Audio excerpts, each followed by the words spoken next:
42வது காரிகை. உபலம்பாத் சமாச்சாராத்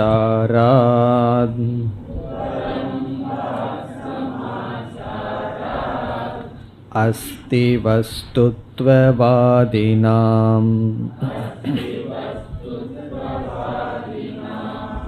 ஜாதிஸ்து தேசிதா புத்தைஹ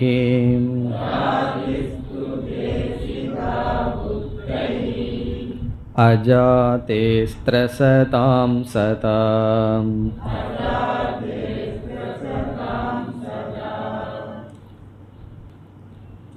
இதற்கு முன் கௌடபாதர் ஜாக்ரத் சொப்பனம் என்ற இரண்டு அவஸ்தைகளுக்குள் உண்மையான காரிய காரணம் சம்பவிக்காது என்று நிலைநாட்டி மீண்டும் அஜாதிவாதத்தை ஸ்தாபனம் செய்தார்.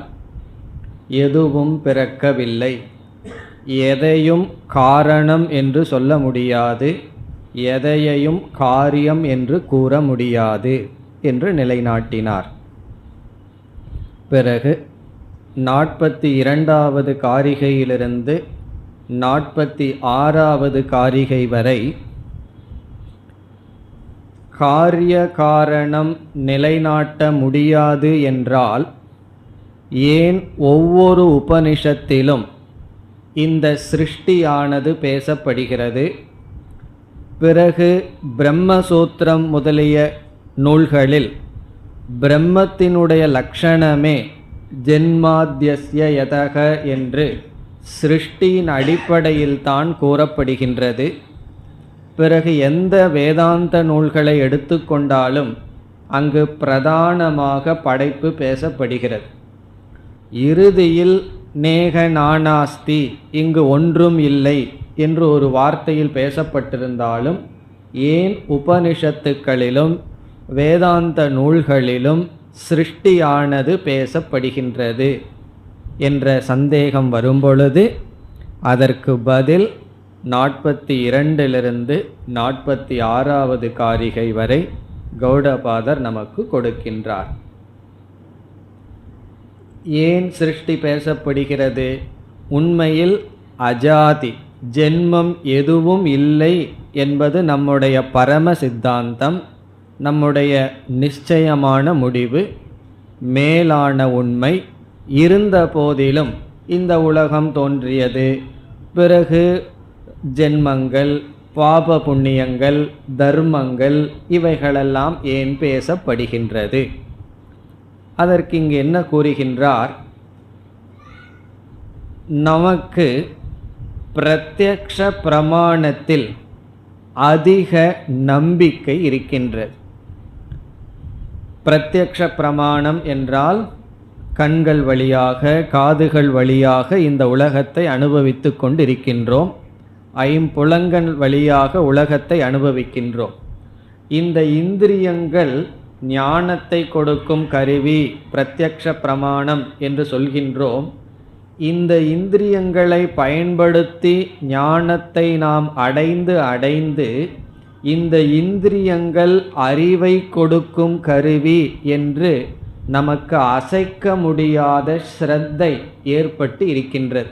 நம்முடைய இந்திரியங்கள் மீது அசைக்க முடியாத நம்பிக்கை இருக்கின்றது. ஆகவே இந்திரியங்கள் இந்த உலகம் இருக்கின்றது, இருமை இருக்கின்றது என்று போதிக்கிறது. பிறகு வேதாந்தம் என்ன செய்கின்றது? இந்த உலகம் வெறும் தோற்றம், இது சத்தியமல்ல என்று போதிக்கின்றது. புதிதாக வேதாந்தம் ஏற்கனவே நாம் எதை நம்பிக்கொண்டிருந்தோமோ அதை இல்லை என்று சொன்ன போதிலும் நமக்கு நம்பிக்கை, ஸ்ரத்தை அவ்வளவு சுலபமாக ஆரம்பத்தில் வேதாந்தத்தில் இல்லை. ஆகவே இங்கு கௌடபாதர் கூறுகின்றார், விவேகம் இல்லாமல் அல்லது உபனிஷத்தில் ஸ்ரத்தை திருடமாக வராதவர்களுக்கு, பிரத்யக்ஷ பிரமாணத்தில் ஸ்ரத்தை இருப்பவர்களுக்கு ஆரம்பத்தில் அஜாதிவாதத்தை உபதேசம் செய்தால் அவர்களால் ஏற்றுக்கொள்ள முடியாது, கிரகிக்க முடியாது. பிறகு என்ன செய்ய வேண்டும்? ஏற்கனவே ஜீவர்கள் எதை நம்பிக்கொண்டிருக்கின்றார்களோ அதை முதலில் கூறி அவர்களுடைய கவனத்தை ஈர்த்து பிறகு படிப்படியாகத்தான் சொல்ல வேண்டும் என்று ஜாதிவாதமானது, அதாவது உபனிஷத்துக்களில் சிருஷ்டிகள் பேசப்பட்டுள்ளது, அந்த சிருஷ்டிவாதமானது ஒரு படியாக பேசப்பட்டுள்ளது. இப்போ என்ன காரணம்? சிருஷ்டிவாதம் ஜாதிவாதம் சித்தாந்தமாக உபனிஷத்தில் பேசப்படவில்லை. சித்தாந்தம் அஜாதிவாதம் அதற்கு படியாக பேசப்பட்டுள்ளது. இதுதான் பதில். படி என்றால் என்ன? அது சாத்தியமல்ல. அதனால்தான் சிருஷ்டி உபதேசம் அணுவாதம் என்று சொல்லப்படும். அஜாதி உபதேசம்தான் உபதேசம் என்று சொல்லப்படும். இப்போ சிருஷ்டிவாதக அணுவாதக, அஜாதிவாதக உபதேசக. சிருஷ்டிவாதம் அணுவாதம். அணுவாதம் என்றால் என்ன பொருள்? ஏற்கனவே சிஷ்யனிடம் இருக்கின்ற திருஷ்டியை எடுத்துக்கொண்டு திரும்பச் சொல்லுதல். உபதேசம் என்றால் சிஷ்யனுக்கு புதிதாக ஒரு அறிவை கொடுத்தல். அஜாதிவாதம் உபதேசம், பிறகு சிருஷ்டிவாதம் அணுவாதம்.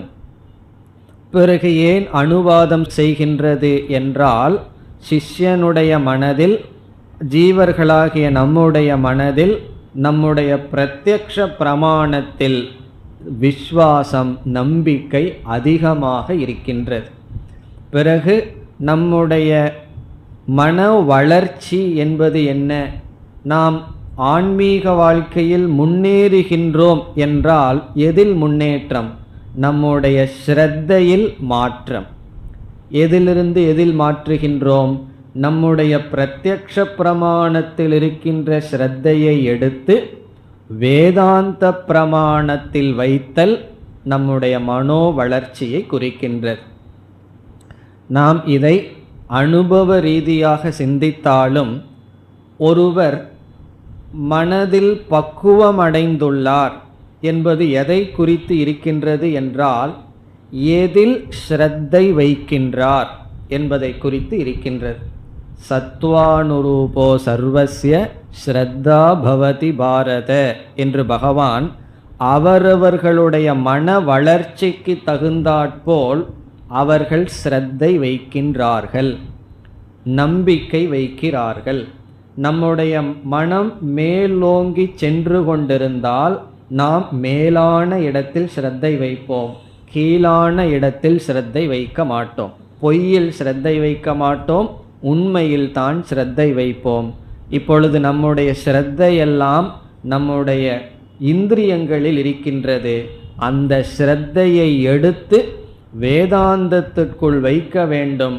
அது அவ்வளவு சுலபம் அல்ல. அதை தெரிந்த உபனிஷத் நம்முடைய இந்திரியங்களில் இருக்கின்ற ஸ்ரத்தையை எடுத்துக்கொண்டு பிறகு படிப்படியாக அஜாதிவாதத்தை உபதேசம் செய்கின்றது. அது முதல் கருத்து. இனி இரண்டாவது என்ன கூறுகின்றார் இந்த காரிகையில்? நம்முடைய புத்தியில் ஒரு தோஷம் இருக்கின்றது. அந்த தோஷம் என்பது சுபாவமாகவே இருக்கின்றது. இது ஒரு கோணத்தில் தோஷம் அல்ல, புத்தியினுடைய லட்சணம். புத்தியினுடைய சொரூபமே ஒரு கோணத்தில் தோஷமாகின்றது. அதனால தான் கடைசியில் வேதாந்தத்தில் புத்தியை பயன்படுத்தி நாம் புத்தியையும் துறக்க வேண்டும். அது எப்படி? என்ன குணம்? அதுவே எப்படி தோஷமாகின்றது என்றால், இந்த உலகத்தில் நாம் விதவிதமான சம்பவங்களை பார்க்கின்றோம். ஒரு நிகழ்ச்சியை பார்த்து அந்த நிகழ்ச்சிக்கான காரணம் தெரியவில்லை என்றால், இது ஏன் இப்படி நடக்கின்றது என்று புரியவில்லை என்றால் நாம் குழப்பத்தில் இருப்போம்.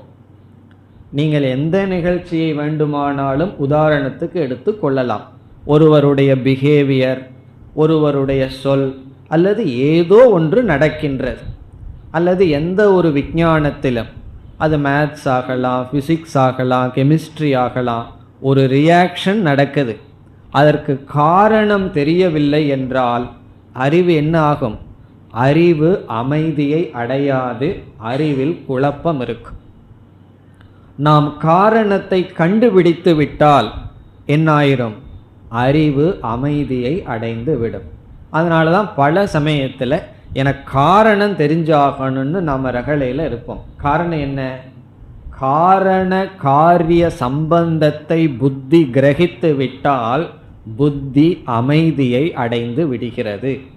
இப்படி நடக்குது, இப்படி பேசுகிறான், இந்த நிகழ்ச்சி நடக்குது, இதற்கு இதுதான் காரணம் என்று நாம் நிச்சயம் செய்யும் வரை புத்தியில் சஞ்சலம்.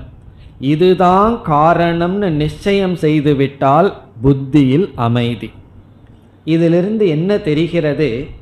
நம்முடைய புத்தி எப்படி படைக்கப்பட்டுள்ளது என்றால், காரிய காரணம், இது இப்படி நடந்தால் இப்படி நடக்கும் என்று காரிய காரண சம்பந்தத்தை நாடுவதாக, சார்ந்திருப்பதாக புத்தி படைக்கப்பட்டிருக்கிறது. எந்த சூழ்நிலையில், நிகழ்ச்சியில் நமக்கு காரிய காரணம் தெரிகின்றதோ அங்கு அமைதி அடைந்து அதை நாம் அப்படியே ஏற்றுக்கொள்வோம். அது இருக்கின்றது என்று ஏற்றுக்கொள்வோம். இந்த காரிய காரணத்தை தான் ஆங்கிலத்தில் வேறொரு சொல்லில் ஆர்டர் என்று சொல்கின்றோம். ஆர்டர் என்றால் நியதியாக நடத்தல், ஒழுங்கா நடந்துட்டு வருது, எதுவுமே டிசார்டரா இல்லை. அதாவது ஆர்டர்னா நியதியாக, ஒழுங்காக, முறையாக இப்படி நடந்து கொண்டு வந்தால், இந்த ஆர்டரை நம்ம புத்தி பிடித்து விட்டால் புத்தி அமைதி அடைந்து அந்த சூழ்நிலையை அப்படியே ஏற்றுக்கொள்ளும். எங்கு ஆர்டர் நமக்கு தெரியவில்லையோ, அந்த ஒழுங்குபாடு தெரியவில்லையோ, காரிய காரணத்தினுடைய செயின் நமக்கு தெரியவில்லையோ, அப்பொழுது நாம் அதை ஏற்றுக்கொள்ள மாட்டோம். இப்பொழுது கௌடபாதர் என்ன சொல்றார்? இந்த பிரபஞ்சம் இருக்கே, இதைய நம்ம மித்தியான்னு ஏற்றுக்கொள்ளாததற்கு காரணம் என்ன? உபனிஷத் ஏதோ சொல்லிடுது இது பொய்ன்னு சொல்லி. என்னதான் உபனிஷத் பொய்ன்னு சொன்னாலும் உள் மனதில் என்னால் பொய் என்று ஏற்றுக்கொள்ள முடியவில்லை. அதற்கு என்ன காரணம் என்றால், இந்த உலகத்தில் ஆர்டர் இருக்கின்றது, ஒரு நியதி இருக்கின்றது. எந்த இடத்திலெல்லாம் நியதி இருக்கின்றதோ அதையெல்லாம் நாம் அஸ்தி, அதை அப்படியே ஏற்றுக்கொள்வோம். எங்கு நியதி இல்லையோ அங்குதான் நமக்கு குழப்பம் வரும். அதைத்தான் நம்மால் ஏற்றுக்கொள்ள முடியாது. இந்த உலகத்தில் எல்லாமே ரேண்டமாக நடக்குதுன்னு வச்சுக்குவோமே, எது எப்படின்னு ஒரு நியதி இல்லாமல் இருக்கு. இப்போ நீங்கள் நெல்லை விதைச்சிங்கன்னா மாமரம் வரலாம், பலாப்பழம் வரலாம், எப்படி வேணாலும் வரலாம். எதற்கும் சம்பந்தமே இல்லை என்றால், எதுவுமே ஒழுங்காக முறையாக நடக்கவில்லை என்றால் ரொம்ப சுலபமாக இந்த உலகமே வேண்டாம் அப்படின்னு விட்டுட்டு போயிடுவோம். காரணம் என்ன? ஒரு நியதியே கிடையாது, ஆர்டரே கிடையாது. ஆனால் இந்த ஜாகிரத் பிரபஞ்சத்தில் என்ன இருக்குது? ஒரு ஆர்டர் இருக்குது, ஒரு நியதி நமக்கு இருக்கின்றது. சொப்பன பிரபஞ்சத்தில் ஆர்டர் கிடையாது. திடீர்னு நடந்து போயிட்டுருப்போம், திடீர்னு நாமளே யானையாக மாறிடுவோம், திடீர்னு வேற ஏதாவது மாறிடுவோம், பூர்வ ஜென்மத்தில் ஏதாவது இருந்திருப்போம் அதான் மாறிடுவோம். அப்போது ஒரு ஆர்டர் கிடையாது. விழித்த உடனே அதெல்லாம் பொய்ன்னு சீக்கிரமாக சொல்லிடுவோம். ஆனால் ஜாகிரத்தில் எவ்வளவுதான் உபனிஷத்து இது மித்தியா மித்தியா என்றாலும் நம்மால் ஏன் ஏற்றுக்கொள்ள முடியவில்லை என்றால், இந்த புத்தியானது ஆர்டர், நியமமாக முறையாக ஒன்று நடந்தால் அதை அப்படியே ஏற்றுக்கொண்டு அதை நீக்குவதற்கு, டிஸ்மிஸ் செய்ய, நிஷேதம் செய்ய தயங்குகின்றது. அது புத்தியினுடைய சுபாவம். அப்ப கௌடபாதர் இங்க என்ன சொல்றார்? முதல் காரணம், பிரத்யக்ஷ பிரமாணத்தில் நீ நம்பிக்கை வச்சு இந்த உலகத்தை பார்க்கறதுனால உலகம் அஸ்தின்னு சொல்லி கொண்டிருக்கின்றாய். பிறகு இந்த உலகத்தில் ஒரு ஆர்டர், நியதி இருப்பதனால் இந்த உலகத்தை உன்னால் நீக்க முடியவில்லை. அதனால தான் வெளிநாடு போயிட்ட உலகத்தை நீக்கிறது இதை விட கஷ்டம். காரணம் எங்க? காரணம் என்னவென்றால் இங்கே விட எல்லாமே ஆர்டராக இருக்கும். டெலிஃபோன் எடுத்தால் வேலை செய்யும், ரோட்டில் போனால் ஒழுங்காக போகலாம், எல்லாமே ஒரே ஆர்டராக இருக்கும். எந்த டிஸ்டர்பன்ஸும் லைஃப்பில் இருக்கவே இருக்காது. காரணம் என்ன? அவ்வளவு ஒழுங்குபாடு முறையாக இருக்கும். சொர்க்கத்துக்கு சென்றால் அதை விட ஆர்டராக இருக்கும். எதுவுமே டிசார்டராக இருக்காது. நம்ம நாட்டில் இவ்வளவு டிசார்டராக இருந்தே நமக்கு மித்தியாத்துவ புத்தி வரல. எல்லாமே டிசார்டராக இருந்து அதுவே ஒரு ஆர்டர் ஆயிடுது. இந்த நாட்டில் இப்படித்தான் இருக்கும், அதையவே ஒரு ஆர்டராக வச்சு நம்ம சந்தோஷப்பட்டுட்டு இருக்கோம். வேறு லோகத்துக்கெல்லாம் போனோம்னா, பிரம்ம லோகத்துக்கு போனோம்னா எந்த டிசார்டரையும் பார்க்க முடியாது. எல்லாம் அதாவது அப்படியே நடந்துட்டு இருக்கும். அதை எப்படி பொய்ன்னு சொல்லுவது? சொல்ல முடியாது. காரணம் என்ன? இது நடக்குதுன்னா இதற்கு இது காரணம்னு எனக்கு தெரியும் போது நான் எப்படி பொய்ன்னு நீக்குவது? அதை இரண்டாவது காரணமாக சொல்கிறார். இப்போ முதல் காரணமாக கௌடபாதர் என்ன சொல்றார்? நமக்கு பிரத்யக்ஷ பிரமாணத்தில் நம்பிக்கை இருக்கிறதுனால என்னதான் ஜெகத் மித்தியான்னு சொன்னாலும் மனதுக்குள்ள போவதில்லை. இரண்டாவது காரணம், புத்தி ஒரு நியதியை பார்த்து விட்டால் அது அமைதியை அடைந்து, புத்தி இந்த உலகம் மித்தியான்னு நிச்சயம் பண்றதுக்கு முன்னாடி அமைதி அடைஞ்சிடுதுன்னு வச்சுக்குவோமே. பிறகு இந்த உலகத்தை மித்தியான்னு நிச்சயம் பண்ணாது. அப்போ புத்தி அமைதியே அடையக்கூடாது. புத்தியில் ஒரு நிறைவே வரக்கூடாது. எதுவரை? உண்மை தெரிகிற வரைக்கும். அதான் கடைசி மோட்சம் நம்முடைய புத்தியிலிருந்து. Freedom from knowledge. முதல்ல ஃப்ரீடம் ஃப்ரம் இக்னோரன்ஸ், அதுக்கப்புறம் புத்தியிலிருந்தே அடைகிறது தான் மோட்சம்னு சொல்லப்படுகின்றது. காரணம் என்ன? இந்த புத்தி தான் நம்ம மனுஷங்கிற தகுதியை கொடுக்குது. இதே புத்தி தான் நமக்கு சம்சாரி என்ற தன்மையையும் கொடுக்கின்றது. இந்த புத்தி என்ன சம்சாரிங்கிற தன்மையை கொடுக்குதே, அதனால புத்தியை நான் பயன்படுத்தவே மாட்டேன்னு சொன்னால் அதுவும் முடியாது. காரணம் என்னன்னா, ஒன்றை பகவான் நமக்கு கொடுத்துட்டார்னு சொன்னால் அதில் நமக்கு சாய்ஸ் கிடையாது. சாய்ஸை பகவான் நமக்கு கொடுத்துட்டாருன்னா சூஸ் பண்ணலாமா வேண்டாமாங்கிறதுல சாய்ஸ் நமக்கு கிடையாது. அதனால் மனிதன் புத்தியை பயன்படுத்தக்கூடாதுன்னு நினச்சி செயல்பட்டால் மிருகத்தை விட கீழாக போயிடுவான். ஆகவே ஒன்று கொடுக்கப்பட்டால் அதை நம்ம பயன்படுத்தி தான் ஆகணும். எப்படி பயன்படுத்தணும்? அதான் வேதாந்தம் சொல்கிறது. புத்தியை பயன்படுத்தாம புத்தியிலிருந்து நீ விடுதலை அடைய முடியாது. புத்தியை நீ மேக்சிமம் பயன்படுத்து, வேதாந்தத்தை பிரமாணமாக பயன்படுத்து. பிறகு என்ன ஆகும்னா, இந்த புத்தியினுடைய சுபாவ தோஷத்திலிருந்து விடுதலை அடைவாய். அப்போ என்ன காரணத்தினால மித்தியா மித்தியான்னு எவ்வளவு கிளாஸ் கேட்டாலும் அது கிளாஸே மித்தியாவாக இருந்துட்டு இருக்கு. கிளாஸே மித்தியான்னு என்ன? மித்தியான்னு சொல்றது மித்தியான்னு என்ன ஆயிரும்?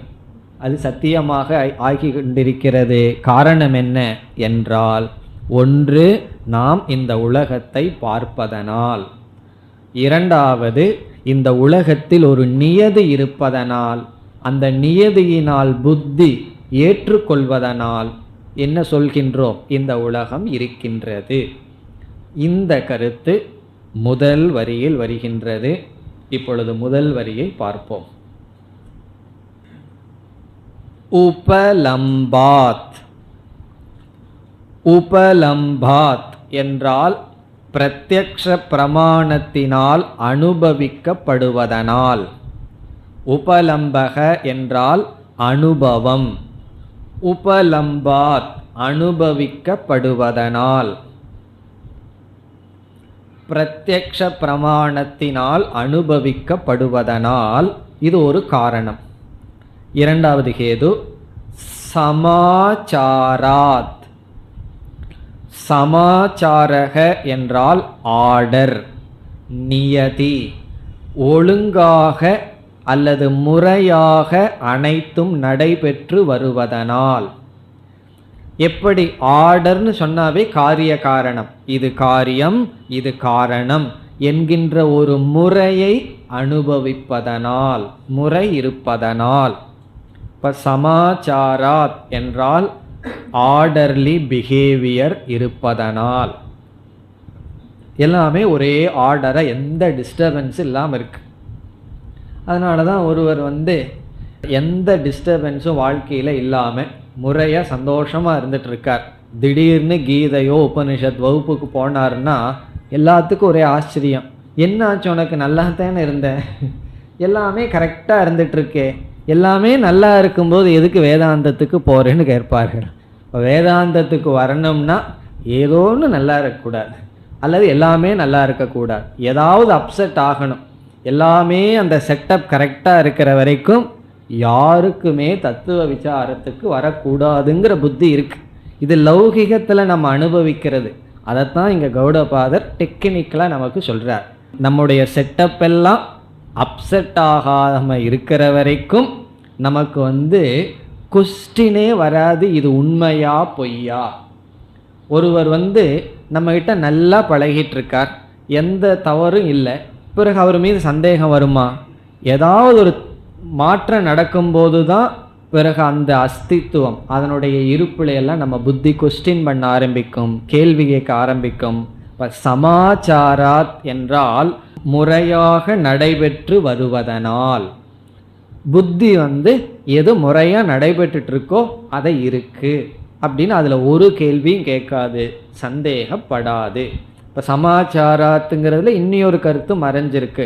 காரிய காரண பாவத்துடன் தெரிந்து கொண்டிருப்பதனால் இது புத்தியினுடைய சுபாவம். அப்போ புத்தி எதை எதிர்பார்க்குது? ஒரு ஒழுங்குபாட்டை, ஆர்டர்லி பிஹேவியரை புத்தி எதிர்பார்க்கின்றது. மிருகங்களுக்கெல்லாம் அது தெரியாது, புத்தி அந்த அளவுக்கு வளர்ச்சி அடையவில்லை.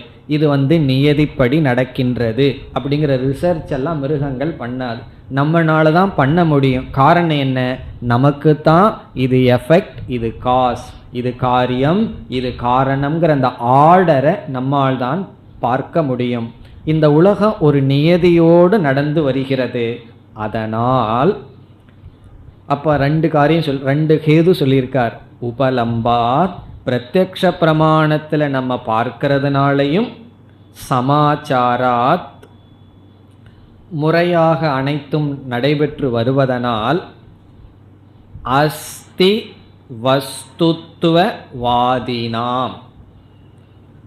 அஸ்தி வஸ்து, அஸ்தி வஸ்துனா இந்த உலகம் இருக்கின்றது, வஸ்துனா பொருள்கள், இந்த பிரபஞ்சம். அஸ்தினா எக்ஸிஸ்டன்ஸ், இது மித்தியா அல்ல, இது வெறும் தோற்றம் அல்ல. அஸ்தி வஸ்துத்துவ வாதினாம். வாதினாம்னா சொல்பவர்கள், கருதுபவர்கள். என்ன கருதுபவர்கள்? வஸ்துத்துவம் அஸ்தி, இந்த உலகத்துக்கு ஒரு சாரம் இருக்கின்றது, இந்த உலகம் ஒரு வஸ்துவாக இருக்கின்றது என்று வாதிப்பவர்களுக்கு அஸ்தி வஸ்துத்துவ வாதினாம்.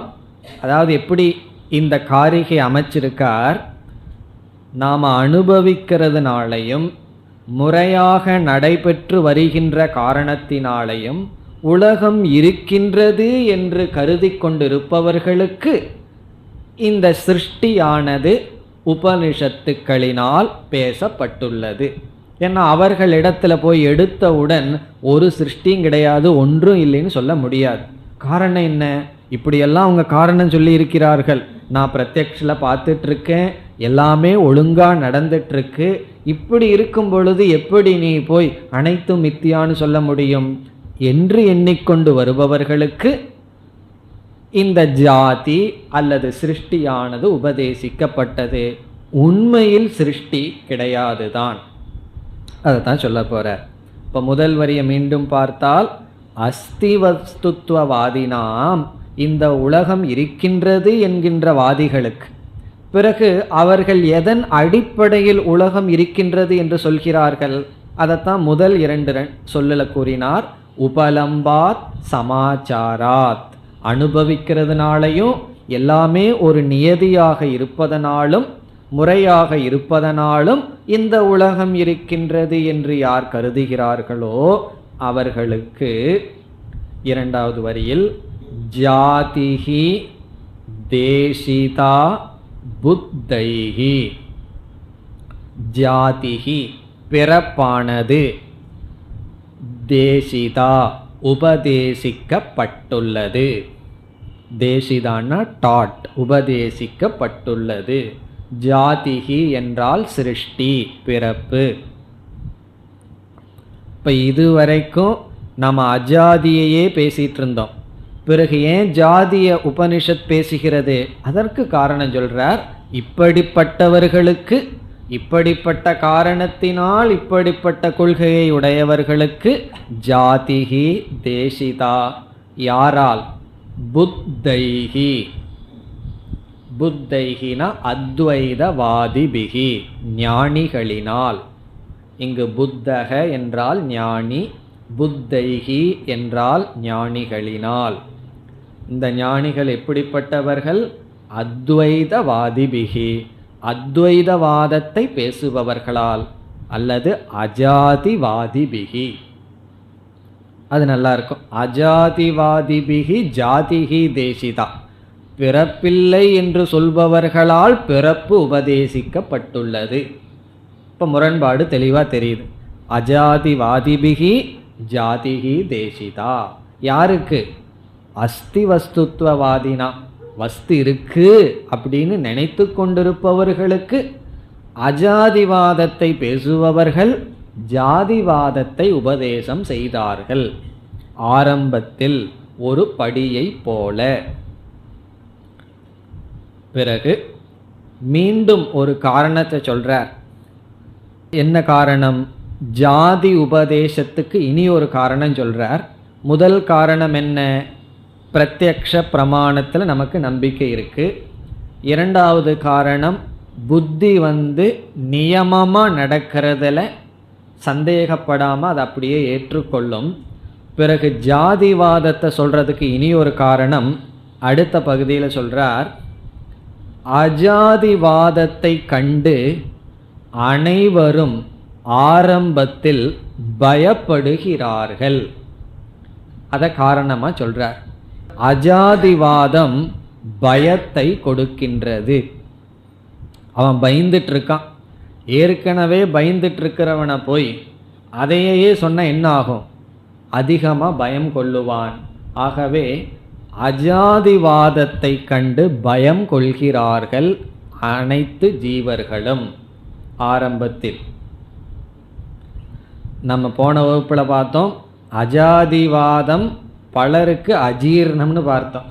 அஜாதிவாதத்தை சொன்ன உடனே அஜீர்ணமாயிருதல்லவா, ஏற்றுக்கொள்ள முடியவில்லை பலருக்கு. என்ன, இங்கேயே சில பேர் கிளாஸ் முடிஞ்சு சொல்லுவார்கள், அது எப்படி சொல்கிறீங்க ஓகே அப்படின்னா என்ன அர்த்தம்?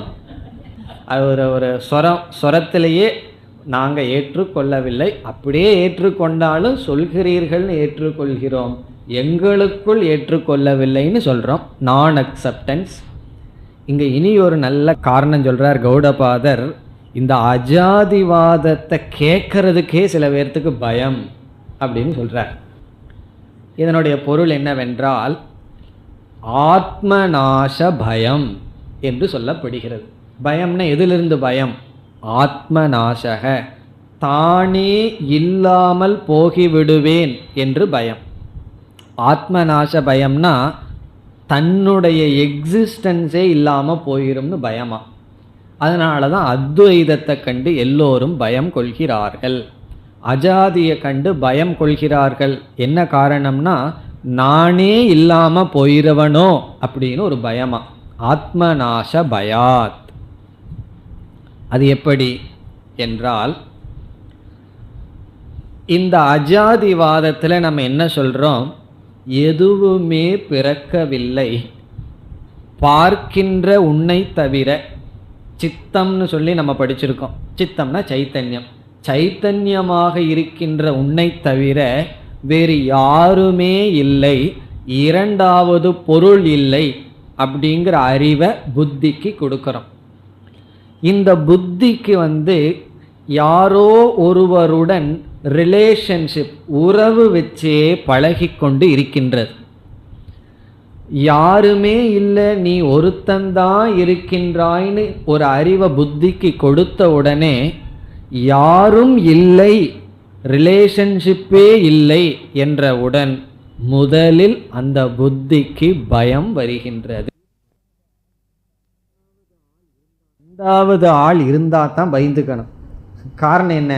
அவனுக்கு எப்போ வேணாலும் புத்தியை மாதிரி தூங்கிட்டு இருக்கும்போது நம்ம கொண்டு போடலாம். ஆனால் யாருமே இல்லைன்னா லாஜிக்காக பயமே வரக்கூடாது. காரணம் என்ன? யாருமே இல்லையே, ஒரு ஆளும் நம்மகிட்ட இல்லை அப்படின்னு சொன்னால் நம்ம யார் என்ன பண்ணிட முடியும்? இரண்டாவது பொருள் இருந்தால் தான் அது நம்ம ஏதாவது துன்புறுத்தலாம். ஆனால் நம்ம எதுக்கு பயந்துட்டு இருக்கோம்? ஏகாக்கி ந ரமதே, ஏகாக்கி ந ரமே அப்படின்னெல்லாம் பிருகதாரண்யக உபனிஷத்தில் வந்திருக்கு. அது யார்? உபனிஷத்து எப்படி சொல்லுதுன்னா, ஈஸ்வரன் படைக்கலான்னு நினச்சாராம். அந்த பிரம்மனே தனியாக இருந்து போர் அடிச்சிருதான் அந்த பிரம்மத்துக்கு. சரி, தனியாக இருந்து சந்தோஷமாக இல்லை அப்படின்னு அந்த பிரம்மனே நம்ம தனிமையில் இருக்கிற அந்த பயம் துக்கத்தை நீக்கிக்கிறதுக்காக இந்த உலகத்தை படைச்சிதுன்னு சொல்லி சம்சாரத்தை பிரம்மத்தின் மீதே உபனிஷத் ஏற்றி வச்சு, பிறகு அந்த பிரம்ம அகம் பிரம்மாஸ்மின்னு தெரிஞ்சு தான் சம்சாரத்திலிருந்து விடுதலை அடைஞ்சதுன்னு அகம் பிரம்மாஸ்ங்கிற மகா வாக்கியம் அங்கே வருது. இப்போ அந்த இடத்துல உபனிஷத் எதை காட்ட விரும்புது? பயம்ங்கிறது தனிமையில் இருக்கு, தனிமைப்படுத்தப்பட்டாவே ஒரு பயம் இருக்கின்றது. ஆகவே இந்த அஜாதிவாதத்தை கண்டு அனைவரும் பயம் கொள்கிறார்கள். என்ன பயம்னா, நான் ஒருத்தந்தான் இருக்கேன், யாருமே இல்லை என்ற பயம் வருகின்றது.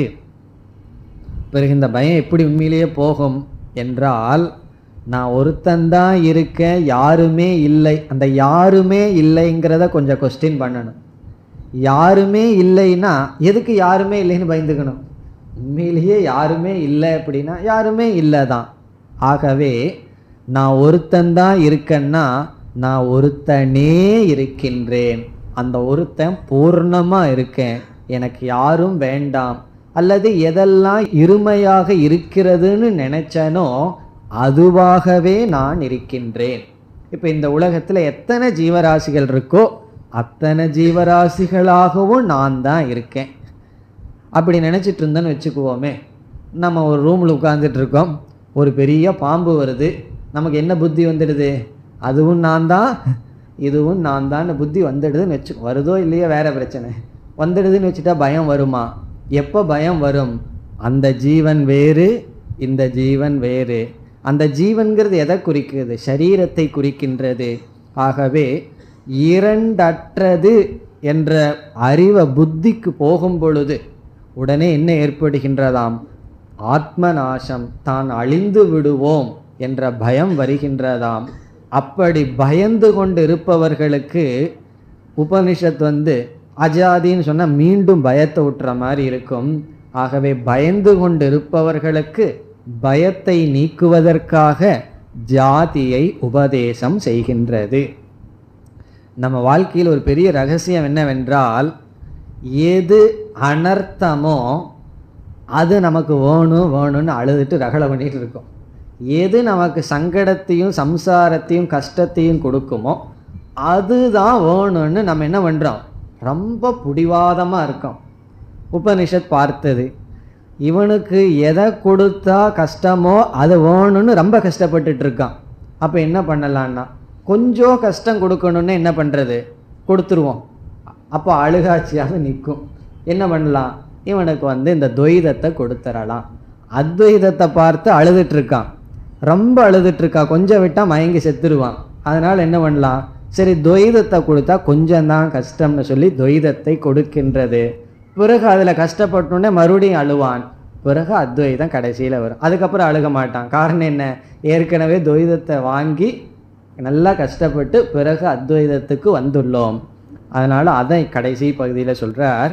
இந்த அஜாதியை கண்டு பயந்து கொண்டு இருப்பவர்களுக்கு உபனிஷத் ஜாதியை உபதேசம் செய்கிறது. கடைசி பகுதி. அஜாதேகே த்ரசதாம் சதா. சதா எப்பொழுதும், அஜாதேகே அஜாதியை கண்டு, த்ரசதாம் த்ரசதாம்னா பயம் கொள்பவர்களுக்கு, த்ராசகன பயம், த்ரசதாம் என்றால் பயம் கொள்பவர்களுக்கு, பயந்து கொண்டு இருப்பவர்களுக்கு. அஜாதியை கண்டு அத்வைதத்தை கண்டு பயந்து கொண்டிருப்பவர்களுக்கு என்ன செய்கின்றது? ஞானிகள் ஜாதியை உபதேசம் செய்கிறார்கள். இந்த மாதிரி அத்வைதத்தை கண்டு பயந்து கொண்டிருப்பவர்கள் சாதாரண ஜீவர்கள் மட்டுமல்ல, பெரிய பெரிய தத்துவவாதிகளே பயந்து கொண்டு இருக்கிறார்கள். அதனால தான் ஒரு கேள்வி கேட்பார்கள், மோக்ஷங்கிற நிலையில அத்வைதம் மட்டும் இருந்ததுன்னு சொன்னா அங்க நீயே இல்லைன்னா அந்த மோட்சத்தை அனுபவிக்கிறது யாரு? அங்க ஈஸ்வரன் இருக்கணும், நீயும் இருக்கணும். மோட்சத்தை நான் அடையிறேன்னு சொல்லிட்டு கடைசியில நீயே நாசம் அடைஞ்சிட்டா அங்க யார் மோட்சத்தை அனுபவிக்கிறதுக்கு இருக்கா? அப்படின்னு சில விசிஷ்டாத்வைதிகளெல்லாம் கேள்வி கேட்டு, ஆகவே நீ தனியா இருக்கணும், பிறகு ஈஸ்வரன் ஒருவர் இருக்கணும், அந்த ஈஸ்வரனோட நீ ஒன்று சேர்ந்து அந்த ஈஸ்வரனை நீ அனுபவிக்கணும். பிறகு அனுபவிப்பவனே சென்று விடுகின்றான், அகங்காரமே சென்று விடுகின்றான்னு சொன்னா இது ஒரு சூசைடுக்கு சமம், ஆத்மஹத்யா, தன்னையே அழிச்சுக்கிறதுக்கு, தற்கொலைக்கு சமம்னு சொல்லி மற்ற மதவாதிகள் அத்வைதிகளை பார்த்து என்ன சொல்கிறார்கள்? நீங்களெல்லாம் தற்கொலை செய்ய எங்களை சொல்கிறீர்கள். காரணம் என்ன? நீங்கள் சொல்றதுல கடைசியில ஒன்றுமே இல்லை, ஏதோ ஒண்ணுதான் இருக்குன்னு சொன்னா கண்டிப்பா நான் இப்ப இருக்கிற சம்சாரியான அகங்காரம் மோட்ச காலத்தில் இருக்க முடியாது. ஏன்னா இப்ப இருக்கிற அகங்காரம் தானே துக்கப்பட்டுட்டு இருக்கு. அப்ப இந்த அகங்காரம் போயாகணும். ஏதோ ஒரே பிரம்ம மட்டும் இருந்ததுன்னா நானே அழிவதற்கு சமமாகின்றது என்று தற்கொலைதான் செய்ய சொல்கிறார்கள் அத்வைதிகள் என்று பெரிய மதவாதிகளும் கூட ஆத்மநாச பயத்தினால் அத்வைதத்தை கண்டு பயம் கொள்கிறார்கள். அதைத்தான் சொல்றார். அப்ப இந்த 3 காரணத்தினால், முதல் காரணம் என்ன? அனுபவிப்பதினால் அல்லது பிரத்யக்ஷ பிரமாணத்தில் விஸ்வாசம் இருப்பதினால். நம்ம என்ன சொல்றோம்? எது திருஷ்யதே தது மித்யா, எது உன்னால பார்க்கப்படுகிறதோ அதை மித்யான்னு சொல்றோம். துவைதிகள் என்ன சொல்றான்? எது பார்க்கப்படுகிறதோ அதனால் சத்தியம். நாம எதை மித்யாவுக்கு காரணமா சொல்றோமோ அதையே அவர்கள் சத்தியத்திற்கு காரணமா சொல்கிறார்கள். எது திருஷ்யம் தது சத்தியம் திருஷ்யத்வாத், எதெல்லாம் பார்க்கப்படுகிறதோ அது சத்தியம், பார்க்கப்படுவதனால். நம்ம என்ன சொல்றோம்? எது திருஷ்யத்தே தது மித்யா திருஷ்யத்வாத், எது பார்க்கப்படுகிறதோ அது மித்யா, பார்க்கப்படுவதனால். இப்படி ஒரே ஒரு காரணம் விருத்தமான 2 சாத்தியத்துக்கு நாம பயன்படுத்துவதற்கு என்ன காரணம் என்று சிந்தித்தால் ஒரே ஒரு ஹேதுதான். பார்க்கப்படுதல் அப்படிங்கிறது ஒரே ஒரு காரணம். அதை வச்சுட்டு ஒருத்தன் என்ன சொல்றான்? அஸ்தி வஸ்துன்னு சொல்றான். இனியொருவர் என்ன சொல்கிறார்கள்? நாஸ்தி வஸ்துன்னு சொல்கிறார்கள். காரணம் என்ன என்றால் அந்த திருஷ்யத்திற்கு காரணமாக இருக்கின்ற பிரமாணத்தில் இருக்கின்ற ஸ்ரத்தை. இந்த நம்ம இந்திரியத்தில் இருக்கின்ற ஸ்ரத்தை தான் என்ன செய்கிறது? அதுல நம்பிக்கை வச்சு இந்த உலகத்தை நான் பார்க்கிறேன், அதனால உலகம் இருக்கின்றது. ஒரு சித்தி கிரந்தத்துல இந்த கருத்து பேசப்படுகின்றது. அவர் என்ன சொல்றார்? முழு வாழ்க்கையே ஷிஃப்டிங் ஆஃப் ஸ்ரத்தான்னு சொல்றார். நம்மளுடைய கண்ணிலையும் காதிலையும் இருக்கிற ஸ்ரத்தை எடுத்து உபனிஷத்துல வைக்கிறது தான் வேதாந்த வாழ்க்கைன்னு சொல்றார். அந்த ஸ்ரத்தையில ஷிஃப்ட் ஆகிற வரைக்கும், மாறுற வரைக்கும், நம்ம என்னதான் வேதாந்தம் படிச்சுட்டு இருந்தாலும் நம்ம நம்பிக்கையெல்லாம் கண்ணிலையும் காதலையும் வச்சிட்டு இருந்தா பிறகு அந்த வேதாந்தம் ஒரு சப்தமே தவிர அர்த்தம் அல்ல. அதான் முதல்ல சொல்லியிருக்கார் உபலம்பாத். இது ஒரு முக்கியமான கருத்து. ஆழ்ந்து சிந்தித்து இதில் இருக்கிற அந்த நுண்மையா நம்ம புரிந்து கொள்ள வேண்டும். காரணம் என்னவென்றால் நம்ம இவ்வளவு வேதாந்தத்தோடு சம்பந்தம் வச்சும் வேதாந்தம் ஏன் வேலை செய்ய மாட்டேங்குது, வேதாந்தத்தினுடைய இம்பேக்ட் நமக்குள்ள ஏன் வரலன்னு சொன்னால் அதில் வேதாந்தத்தில் குறை இல்லை, அந்த வேதாந்தத்தை பார்க்குற நம்மிடத்துல ஏதோ ஒரு ப்ராப்ளம். நம்மெல்லாம் சொல்கிறோமல்லவா, அவன் பேச்சை கேட்டுட்டு என் பேச்சை கேட்கவே மாட்டேங்கிறான்னு. உபனிஷத்து என்ன சொல்லுது, இவன் இந்திரியம் பேச்சை கேட்டுட்டு என் பேச்சை கேட்க மாட்டேங்கிறான். இப்போ நம்ம அனுபவத்தில் வர்றது தான், 2 வார்த்தையை 2 பேர்த்துக்கிட்ட கேட்குறோம். இப்போ நமக்கு உடல்நிலை சரியில்லை, 2 பேர் 2 மெடிசனை சொல்கிறார்கள், நீங்கள் இதை சாப்பிடுங்க சரியாக போகுங்கிறார், இனியொருவர் இதை சாப்பிடுங்க சரியாக போகுங்கிறார். நம்ம எதை சாப்பிடுவோம்? யார் வாக்கியத்தில் ஸ்ரத்தை இருக்கோ அதை தான் ஃபாலோ பண்ணுவோம். மற்றவர் ஸ்ரத்தை இல்லாதவர் எவ்வளவுதான் அட்வைஸ் பண்ணாலும் அது என்னன்னா ஏதோ கேட்டு வச்சுக்குவோம், அவ்வளவுதான். அப்படி வேதாந்தம் இருக்கின்றது. அதைத்தான் இங்கே கௌடபாதர் குறிப்பிட்டிருக்கின்றார். உபலம்பாத், நமக்கு நம்ம இந்திரியத்தின் மேலே ரொம்ப ஸ்ரத்தை இருக்கு. எவ்வளவுதான் இந்திரியம் நம்ம காலவாரி விட்டுட்டே இருந்தாலும், எவ்வளவுதான் இந்திரியம் நம்ம அனர்த்தத்தில் தள்ளிட்டு இருந்தாலும் ஸ்ரத்தை போக மாட்டேங்குது. இதுதான் பெரிய ஆச்சரியம். ஒரு நண்பன் நம்ம ஒரு முறை ஏமாற்றிட்டான்னா பிறகு அவங்ககிட்ட நம்ம போகணுமா? போக மாட்டோம். காரணம், நீ ஏமாத்திட்டேன்னு. எத்தனை முறை நம்ம கண்ணை நம்ம ஏமாத்திருக்கு, நாக்கு நம்ம ஏமாத்திட்டு இருக்கு, ஏமாத்தேன்னு இவ்வளோ வெயிட்டை போட்டு வச்சிருக்கு. ஒவ்வொரு முறையும் நாக்கு ஏமாற்றித்தேனே எவ்வளோ வெயிட் இருக்கணுமோ அதுக்கு மேலே வெயிட் இருக்கும். இவ்வளவு இருந்தும் ஏன் அதில் ஸ்ரத்தை போக மாட்டேங்குதுன்னா, ஸ்ரத்தை போகணும். எதிலிருந்து? பிரத்யக்ஷத்திலிருந்து போய் வேதாந்தத்துக்கு வரணும். உபலம்பாத். இனி அடுத்தது முக்கியம், சமாச்சாராத். இந்த புத்தி இருக்கே, ஏதாவது ஒன்று நியமமாக ஒழுங்காக நடந்துட்டா புத்தி பேசாமல் இருந்துடும். என்னதான் ஒழுங்காக நடந்தாலும் அது மித்யாதான். அந்த நிலையும் கடந்து போகணும். பிறகு அதை விட பெரிய விஷயம், ஒவ்வொன்றா ஈஸியாக இருக்கிற மாதிரி தெரியுது. 3வது என்னன்னா பயம், ஆத்மநாச பயம். உண்மையிலே ஆத்மநாசம் பயம் கிடையாது, அனாத்ம நாச பயம். இந்த அனாத்மா போயிருமோ அப்படின்னு ஒரு பயம், அந்த பயமும் இருக்கக்கூடாது. இந்த 3 காரணத்தினால், இந்த 3 நமக்குள் இருக்கிற பெரிய தோஷம், சுபாவமாக இருக்கிற தோஷம். சாஸ்திரம் என்ன செய்யுது, ஆரம்பத்திலேயே அவனுக்கு அஜாதியை கொடுத்தா அதிகமாக பயந்துக்குவான், பிறகு நம்ம இனியும் நம்ப மாட்டான், பிறகு அவனுடைய புத்தியும் வேலை செய்யாது. ஆகவே ஜாதியை உபதேசம் செய்வோம். ஒவ்வொரு உபநிஷத்துலேயும் சிருஷ்டியை சொல்லுவோம். பிறகு என்னன்னா அப்படியே கொஞ்சம் கொஞ்சமாக நம்மகிட்ட கடைசியில் அவன் புத்தி தெளிவாகும் போது அஜாதி, உண்மை எதுவும் பிறக்கவில்லை. இனி நாம் அடுத்த காரிகைக்கு செல்லலாம்.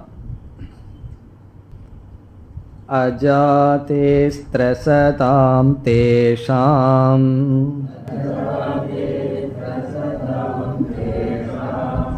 உபலம்பாத் வியந்தி ஏம்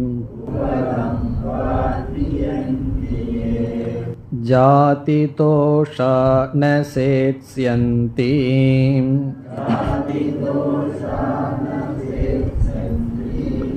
தோஷோப்யல்போ பவிஷ்யதி.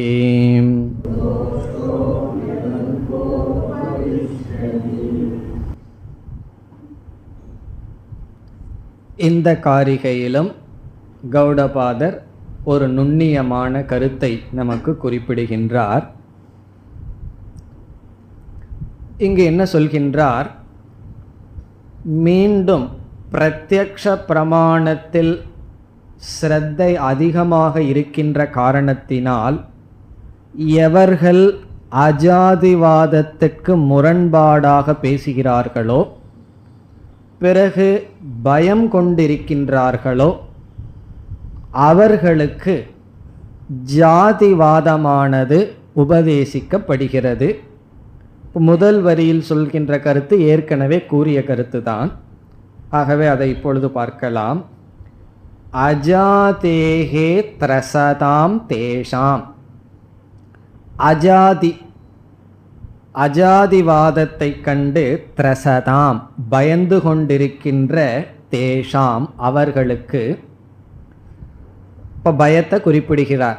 யாரெல்லாம் அஜாதி, அத்வைதம், ரிலேஷன்ஷிப்லெஸ் அப்படின்னு சொல்கிறோமோ, அதை கண்ட உடனே மனசில் பயம் இருக்கின்றதோ, பீதி வருகின்றதோ, அவர்களுக்கு உபலம்பாத் அனுபவிக்கப்படுவதனால் ஏ வியந்தி, ஏன எவர்கள், அனுபவிக்கப்படுவதனால் எவர்கள் வியந்தி. வியந்தி என்றால் விருத்தமான நிச்சயத்தை அடைந்துள்ளார்களோ. விருத்தமான நிச்சயம்னு என்ன? தவறான முடிவை அடைந்துள்ளார்களோ அல்லது விருத்தமாக முரண்பாடுவதாக வாதம் செய்கிறார்களோ. என்னென்ன வாதம் செய்கிறார்கள்? அஸ்தி வஸ்து, இந்த உலகம் இருக்கின்றது என்று வாதம் செய்கிறார்களோ. அதாவது தனிமையில் அல்லது அத்வைதத்தை கண்டு பயப்படுபவர்கள், பிறகு அனுபவிக்கப்படுவதனால் உலகம் இருக்கின்றது என்று யார் விருத்தமான கருத்தை அடைந்துள்ளார்களோ அவர்களுக்கு ஜாதிவாதம் உபதேசிக்கப்பட்டது அப்படின்னு முதல்ல சொன்னார். இப்போ இங்க நமக்கு அடுத்த சந்தேகம் என்னவென்றால், ஜாதி உண்மையா பொய்யா என்றால், ஜாதி என்பது பொய். ஜாதினா ஜாதி முதல் கொண்டு, பிராமண க்ஷத்திரிய ஜாதி முதல் கொண்டு இந்த அனைத்து பிரபஞ்சமுமே பொய் தான். ஜாதின்னு ஒரு பொருளே கிடையாது, பொய் தான். தோற்றம் பொய் தான். பிறகு உபனிஷத்தை என்ன சொல்லி இருக்கின்றது? உண்மையில் துவைதத்திலிருந்து தான் பயம் வருகிறது. துதியாத் வை பயம் பவதி, அத்வைதத்திலிருந்து பயம் கிடையாது. பிறகு நான் தனியா இருக்கிறேன் பயந்துக்கிறேன்னா, தனியா இருக்கின்றேன், எனக்கு அந்நியமா யாராவது வந்து எனக்கு கஷ்டத்தை கொடுத்து விடுவார்கள்னு இரண்டாவது பற்றிய எண்ணம் தான் நமக்கு பயத்தை கொடுக்கின்றது. உண்மையிலேயே அத்வைதத்தில் பயம் கிடையாது தான். பிறகு தனியா இருக்கிற பயம் சொன்னால் அங்கும் துவைத புத்தியிலிருந்து பயம் வருகின்றது. அது மட்டுமல்ல, உதரம் அந்தரம் குருதே அததஸ்ய பயம் பவதி. தைத்திரியோபனிஷத்தில் கொஞ்சம் வேறுபாடு யார் செய்கிறார்களோ அவர்களுக்கு பயம் வருகின்றது. உதரம் அந்தரம் குருதே, ஈஸ்வரன் நான் வேறுபாடு வந்தாவே ஈஸ்வரனிடமிருந்தே பயம், அவர் ஏதாவது பண்ணிடுவாரோ அப்படின்னு ஒரு பயம். பிறகு இவனிடமிருந்து நான் வேறுபடுகிறேன், உடனே பயம் வருகிறது. பிருகதாரண்யத்தில் மிக அழகாக ஒருவன் எதனிடமிருந்தெல்லாம் தன்னை வேறுபடுத்தி கொள்கின்றானோ அது அவனை நிராகரிக்கின்றது என்று சொல்கிறது. இதனுடைய அர்த்தம் என்ன? அது அவனை பயப்படுத்துகிறது. ஆகவே உண்மையில் துவைதம்தான் பயத்தை கொடுக்கிறது. கடவுள்ங்கிற கான்செப்டையே சாஸ்திரம் பேசாமல் இருந்தால் நாம் பயப்படுறதுக்கு ஒரு ஷோர்ஸ் இல்லாமல் போயிருக்கு. காரணம் என்ன? இருக்கிறத வச்சு தான் பயப்பட்டுட்டு இருப்போம், கடவுளை நினச்சி பயப்பட்டுட்டு இருக்க மாட்டோம். இப்போ இன்னைக்கு ரிலீஜியனுக்குள்ளே வந்த உடனே புதிய பயம் வந்துடும், ரிலீஜியஸ் ஃபியர்னு வேற வந்திருக்கு. காரணம் என்ன? ஈஸ்வரனை கண்டு பயம். இப்போ இருமைதான் அது ஈஸ்வரனாக இருந்தாலும் பயத்தை கொடுக்குது. பிறப்பு தான், சிருஷ்டி தான் பயத்தை கொடுக்குது. ஆகவே உண்மையில் சிருஷ்டி பயத்தையும் சம்சாரத்தையும் கொடுக்கும் பொழுது உபனிஷத்து ஒரு படியாக சிருஷ்டியை நமக்கு அறிமுகப்படுத்தினாலும் அந்த துவைதமும் நமக்கு துக்கத்தை தானே கொடுக்கும், அதுலேயும் தோஷம் தானே இருக்கும். உபனிஷத்து அதை கன்ஃபார்ம் வேற பண்ணியிருக்கு. நம்ம துவைதம் இருக்குன்னு நினச்சிட்டு இருக்கோம். உபனிஷத் ஆரம்பத்தில் ஆகாசம் வந்தது, வாயு வந்ததுன்னு சிருஷ்டியை உபனிஷத்தே சொல்கிறது. உபனிஷத் என்ன சொல்லுதுன்னா, நான் ஒரு படியாக சொன்னேன்னு சொல்லுது. நீ படியாக சொன்னையோ படி இல்லாமல் சொன்னையோ, உபனிஷத்திலேயே ஜாதி உபதேசிக்கப்பட்டால் அந்த ஜாதியிலிருந்து வர்ற தோஷங்கள் வரத்தானே செய்யும். ஒருத்தன் தெரிஞ்சு விஷத்தை குடித்தாலும் தெரியாத விஷத்தை குடித்தாலும் அதே எஃபெக்ட் தானே. அப்படி உபனிஷத்து ஒரு படியாக துவைதத்தை உபதேசம் செய்தாலும் அதனால் தோஷம் தானே வரும். அப்படி இருக்கும் பொழுது அந்த தோஷத்திலிருந்து எப்படி மீள்வது என்ற சந்தேகம் நமக்கு வருகிறது. முதல்ல சந்தேகம் வந்ததோ, சந்தேகம் புரிஞ்சுதோ? சந்தேகம் என்ன? துவைதம் சம்சாரத்துக்கு காரணம். நாம துவைதத்தை நம்பிக்கொண்டு இருக்கின்றோம். மீண்டும் உபனிஷத்து துவைதத்தையே சொன்னா பிறகு அந்த ஜாதி உபதேசத்தினால மீண்டும் தோஷம் தானே வரும் என்றால் கௌடபாதர் முதல்ல என்ன சொல்றார், அது ஒரு ஸ்டெப்பா உபதேசம் பண்ணா தோஷம் வராது. அது கொஞ்சம் மெதுவாக சொல்றார், தோஷம் வராது, அது நாங்கள் படியாத்தேன்னு சொல்லியிருக்கோம் அப்படின்னு. பிறகு கௌடபாதருக்கே தெரியுது அதில் கொஞ்சம் தோஷம் இருக்கத்தான் இருக்கின்றது. பிறகு அழகா ஒன்று சொல்றார், அந்த தோஷம் அல்பம், அந்த தோஷம் ரொம்ப குறைவாக இருக்கும் அப்படின்னு சொல்றார். என்ன தோஷம் அல்பம்னு சொல்றார்? இப்போ ஈஸ்வரனை சாஸ்திரம் அறிமுகப்படுத்தினால் ஈஸ்வரங்கிற துவைதத்திலிருந்து பயம் வருது, தோஷம் இருக்கேன்னா சாஸ்திரம் சொல்லுது, ஒரு கால் ஈஸ்வரங்கிற துவைதத்தை உனக்கு அறிமுகப்படுத்தலினா தோஷம் அதை விட மோசமாக போயிடும். எப்படின்னா, நம்மெல்லாம் இங்கே இப்படி உட்கார்ந்துட்டு இருக்க மாட்டோம். காரணம் என்ன? மிருகங்கள் எல்லாம் அப்படியே கூட்டம் போட்டு உட்காந்து பேசிகிட்டு இருக்கான்னா ஒரு சொசைட்டியே இல்லை. எதற்கு பலம் இருக்கோ அது பலகீனமானதை தாக்கி கொண்டு ஒரு எத்திக்ஸ் இல்லாமல் வாழ்ந்துட்டு இருக்கு. அப்படி ஈஸ்வரன் தர்மா தர்மம் இப்படிப்பட்ட துவைதங்களை ஒரு கால் சாஸ்திரம் அறிமுகப்படுத்தவில்லை என்றால், அறிமுகப்படுத்துறதுனால சில தோஷம் இருக்கு, அதை கண்டு பயந்துக்கிறோம், இதெல்லாம் இருக்கத்தான் செய்யுது. அதை அறிமுகப்படுத்தவில்லை என்றால் தோஷம் அதிகமாக மாறிவிடும். அதனால என்னைக்குமே சாய்ஸ் குட் அண்ட் பேடுக்கு கிடையாது, நல்லதுக்கும் கெட்டதுக்கும் சாய்ஸே கிடையாது. யாராவது கெட்டதை தேர்ந்தெடுப்பார்களா? இப்போ நான் ஒரு நல்ல ஆப்பிள் இங்கே வைக்கிறேன், அழுகிய ஆப்பிள் ஒன்று இங்கே வைக்கிறேன், நீங்கள் ஏதோ ஒன்று தேர்ந்தெடுங்கன்னு சொன்னால் இதில் என்ன சாய்ஸ் இருக்குது? யார் அழுகுனதை தேர்ந்தெடுப்பார்கள்? ஒரு நல்ல ஆப்பிள் இனி ஒரு நல்ல ஆரஞ்சு வச்சு தேர்ந்தெடுங்கன்னா அங்கே சாய்ஸ் இருக்குது. அதனால் choice between good and good or bad and bad. நல்லதுக்குள்ளே தான் சாய்ஸ் இருக்க முடியும், கெட்டதுக்குள்ளே தான் சாய்ஸ் இருக்க முடியுமே தவிர இவன் வீட்டில் திருடலாமா அவன் வீட்டில் திருடலாமான்னு அவனுக்கு சாய்ஸ் இருக்கும். கெட்டதுக்குள்ள சாய்ஸ், நல்லதுக்கு கெட்டதுக்குள்ள சாய்ஸே கிடையாது. அப்படி ஈஸ்வரனை நம்ம அறிமுகப்படுத்தினால் அந்த ஈஸ்வரனாலேயே சில தோஷம் வரும். அந்த தோஷம் கொஞ்சம் ஈஸ்வரனை அறிமுகப்படுத்தவில்லை என்றால் அந்த தோஷம் அதிகம். அப்போ இங்கே கௌடபாதர் சொல்கிறார், இங்கே சாய்ஸ் 2 தோஷத்துக்குள்ள எந்த தோஷம்னு கேட்குறார். இப்போ குரு பக்தி நல்லதா கெட்டதான்னு.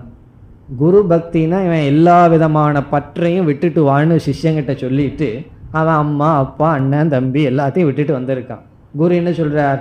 உனக்கு குரு மேலே விஸ்வாசம் வரணும். குருவே சொல்லிக்கிறார், உனக்கு குரு மேலே விஸ்வாசம் வரணும், நம்பிக்கை வரணும், அவர் சாப்பிட்ட எச்சையும் கூட எடுத்து நீ சாப்பிடணும், இதெல்லாம் சொல்கிறார். காரணம் என்ன?